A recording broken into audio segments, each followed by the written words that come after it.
Maximiliano de Habsburgo. Su nombre completo fue Fernando Maximiliano José Habsburgo. Fue de origen austriaco, provenía de una familia real. Datos generales. Nació el 6 de julio de 1832 en el Palacio de Schönbrunn, Viena, con los títulos de archiduque de Austria y principales de Hungría y Bohemia. Sus padres, los arqueólogos Francisco, Carlos y Sofía, y hermano de Francisco José, emperador de Austria-Hungría, poseía un gran talento artístico e interés por la cultura. Maximiliano llegó a Veracruz el 28 de mayo de 1864 con una numerosa comitiva. El 12 de junio inició su gobierno. Sus primeras acciones fueron reorganizar la Academia de San Carlos. Fundó los museos de Historia Natural y de Arqueología y la Academia Imperial de Ciencias, Literatura.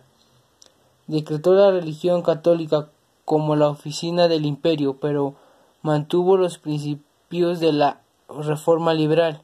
Alejó al clero del gobierno, dispuesto que los servicios religiosos fueron gratuitos y que toda correspondencia con Roma pasara por la censura del gobierno antes de ser entregada. Al llegar a la ciudad, se instaló en el castillo de Chapultepec para utilizarlo como residencia y mandó trazar un camino que le conectase a la ciudad, el Paseo de la Emperatriz, actualmente Paseo de la Reforma. Como el matrimonio no podía tener hijos, ambos decidieron adoptar a Agustín y Salvador, dos nietos de Agustín Iturbide, el primer emperador mexicano. Durante su gobierno, Maximiliano I de México trató de desarrollar económica y socialmente a los territorios mexicanos bajo su custodia, aplicando los conocimientos aprendidos de sus estudios en Europa y de su familia. Los Habsburgo, una de las casas monárquicas más antiguas de Europa, de tradición abiertamente católica. Acciones. En agosto de 1864, sabiendo que le faltaba conocimiento sobre el país y su población, decidió hacer un viaje de reconocimiento en el interior. En él se dio cuenta de la necesidad de reformar la educación, crear instituciones de beneficencia, pero también de la importancia de gobernar con mano dura ante los prevalecientes levantamientos liberales. Fue el segundo emperador de México y único monarca del denominado Segundo Imperio Mexicano. El imperio de Maximiliano en México, también conocido como Segundo Imperio Mexicano, fue un régimen de gobierno monárquico instaurado en dicho país entre 1864 y 1867, como producto de la segunda intervención francesa en México. ¿Quién estuvo al mando de este imperio? A la cabeza de este imperio estuvo Fernando Maximiliano de Habsburgo, archiduque de Austria, en alianza con los sectores conservadores del país y la Iglesia Católica. División territorial del imperio de Maximiliano. En el decreto del 3 de marzo de 1865, el emperador Maximiliano I reorganizó territorialmente el país de la siguiente manera. El territorio nacional se dividirá en 50 estados o departamentos. Estos estados subdividirán en base a límites naturales.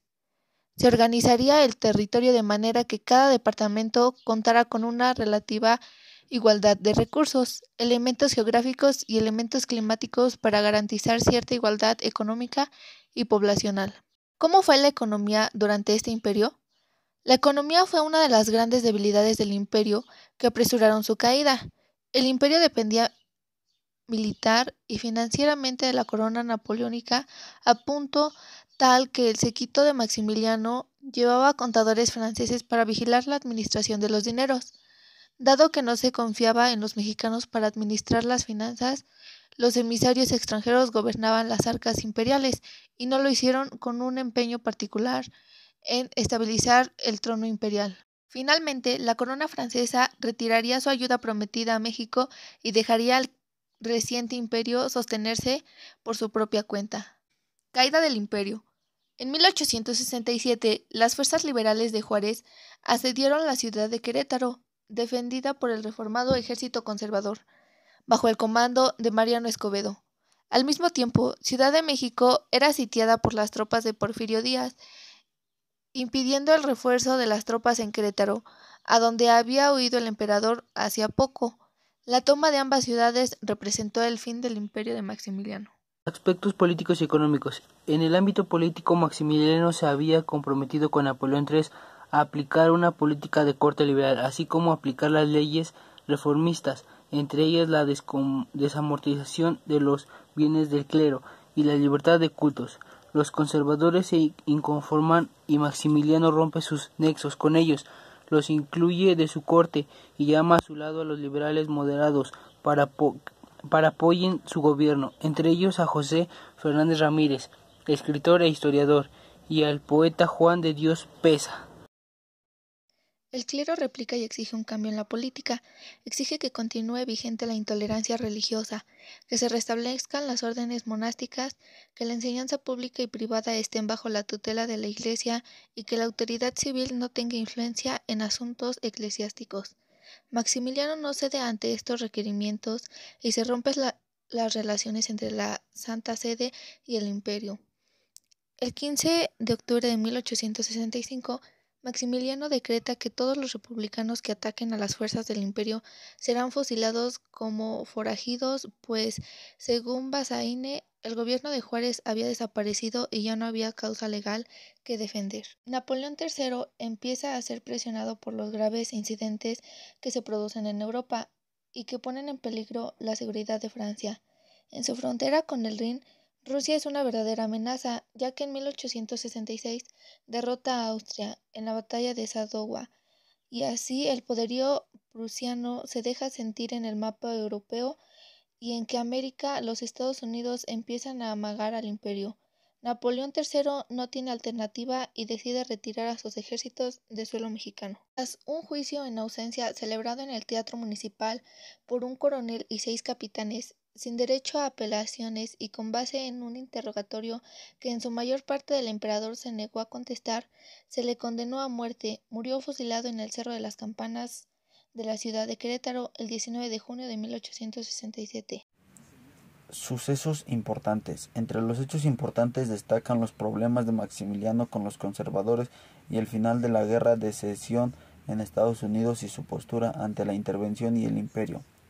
De manera que amenaza recordándoles la doctrina Monroe, también la victoria prusiana a costa de Austria y el hecho de que una nueva potencia en Europa está latente. El hecho de que Napoleón ordena el retiro de sus fuerzas, olvidando sus compromisos con el imperio. Ante esta actitud del gobierno no francés, Maximiliano piensa en abdicar, pero su madre y Almonte lo obligan a permanecer en México. Acciones. A su regreso a la capital habría de incluir esas necesidades en el Estatuto Provisional del Imperio, el cual tenía 2 características. Era liberal en la enumeración de las garantías individuales, igualdad ante la ley, libertad religiosa de opinión y de prensa, etc., pero autocrática en cuanto el soberano prerrogativas personales. Desenlace. La llegada a México de los conservadores Miramón y Mejía, quienes se encontraban en Europa, animaron a Maximiliano a permanecer en el país y ponerse al frente del ejército. Tras algunas batallas contra los liberales, fue aprehendido en Querétaro y fusilado en el Cerro de las Campanas el 19 de junio de 1867. En agosto sus restos se trasladaron a Villena.